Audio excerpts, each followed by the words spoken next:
आता जे शिंदे साहेबांची जी आहे ती भूमिका ही सगळ्यांना माहिती आहे, की आपल्याला एकत्रच राहायचं आहे. पण त्यांच्याच पक्षातील काही मंत्र्यांनी हे असं चुकीचं वक्तव्य करणं बरोबर नाही आहे. कारण का जेव्हा तिन्ही पक्ष मिळून जेव्हा आपण सरकार चालवत असतो, तर पक्षामध्ये एकमेकांचे असलेले संबंध हे सगळ्यांनी जपायला पाहिजे.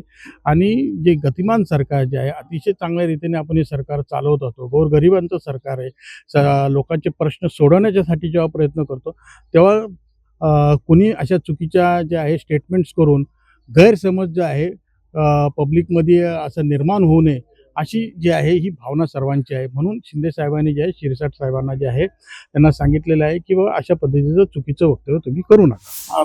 आता जे शिंदे साहेबांची जी आहे ती भूमिका ही सगळ्यांना माहिती आहे, की आपल्याला एकत्रच राहायचं आहे. पण त्यांच्याच पक्षातील काही मंत्र्यांनी हे असं चुकीचं वक्तव्य करणं बरोबर नाही आहे.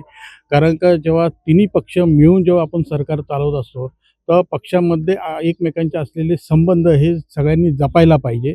आणि जे गतिमान सरकार जे आहे, अतिशय चांगल्या रीतीने आपण हे सरकार चालवत असतो. गोरगरिबांचं सरकार आहे. लोकांचे प्रश्न सोडवण्याच्यासाठी जेव्हा प्रयत्न करतो, तेव्हा कुणी अशा चुकीच्या ज्या आहे स्टेटमेंट्स करून गैरसमज जे आहे पब्लिकमध्ये असं निर्माण होऊ नये, अशी जी आहे ही भावना सर्वांची आहे. म्हणून शिंदे साहेबांनी जे आहे शिरसाट साहेबांना जे आहे त्यांना सांगितलेलं आहे, की बाबा अशा पद्धतीचं चुकीचं वक्तव्य तुम्ही करू नका.